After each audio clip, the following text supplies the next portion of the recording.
So the big three questions, these are really hard.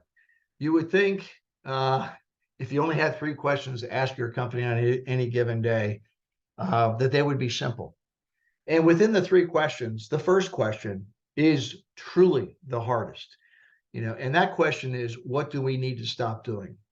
Now, this question comes into play not just from a strategic standpoint where CEOs and leaders need to sit around and ask themselves, did we make a bad decision a few months ago or a couple of years ago? And are we engaged in the sunk cost fallacy? Are we continuing to try to make something work because we originally invested in it and it hurts to watch it? It's not really going to grow into what we want it to be, but we're continuing to talk ourselves into keep paying for it because we spent so much money on it to begin with.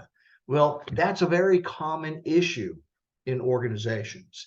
In 20 years of war in the United States Army, one of the things that I saw was something that we invested in 2004, we were still investing in 2014. And the question was, do we still need to be doing it? And the answer normally was no. But it's hard to figure out what those are in your company. It's difficult to get your team to say, you know what, we're going to stop doing that. Because first, they don't believe you're going to stop doing it. They're going to believe that they're going to get in trouble. The best scenario I can give is there were many reports in an organization that I was running. It had an organization with about 357,000 people in it. And every Thursday, my staff spent the entire day producing a report that was due first thing in the morning on a Friday. So my higher echelon staff could review it and then ask questions about it all afternoon Friday.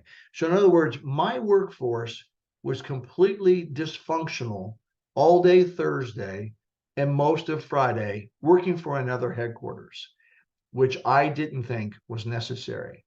And so as the CEO of my company, realizing that I had a boss that I worked for, I wanted them to understand how to think. And so the way I approached that was I said, this Thursday, we will not turn in that report that's due to our higher headquarters. And my curiosity is, A, how much stress will that cause my staff?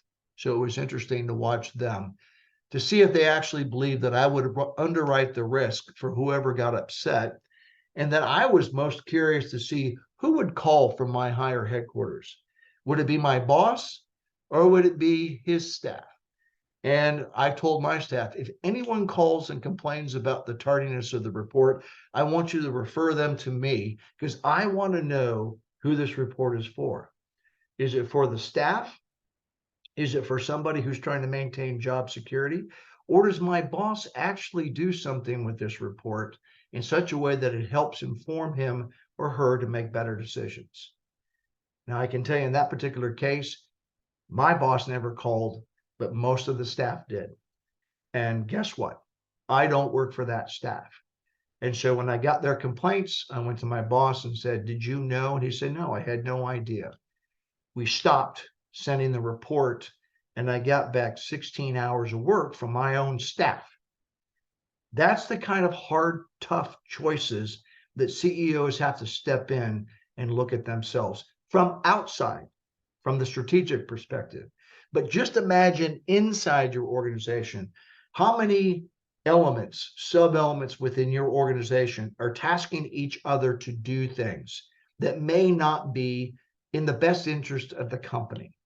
What things do you need to stop doing? What things do you need to write off and say, look, it was a good idea when we started, but it's no longer applicable to us. Let's make the cut. Let's take the loss, but let's not keep investing in failure. It's called reinforcing failure. Now, when you have the ability to do that and you scrape away that fog and confusion of what's going on, you're going to expose things. You're going to find people who've been doing those things and they consider it job security. And they're going to be terrified that you're going to fire them or remove them from those positions.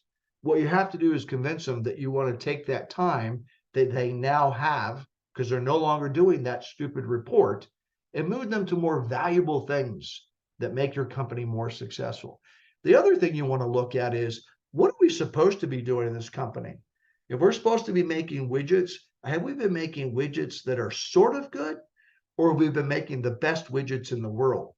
My guess is, because of all the superfluous, non-essential things you've been doing that you just got rid of, you're going to find that you've been compromising on your core widget. Your widget's not as good as it could be. So take that newfound time, that resource, and those people, and focus on what it is you're supposed to be doing. Then, and only then, when you get your company doing what it's supposed to be doing and doing it better than anyone else, then look out, look over the horizon, anticipate, and either watch out for problems, but more importantly, now the fog is cleared enough for you to see through the friction and understand what your real opportunities are. Now is the time to get innovative. If you get innovative before this happens, all you're doing is layering more on top of the problem and making your workforce want to move somewhere else to work.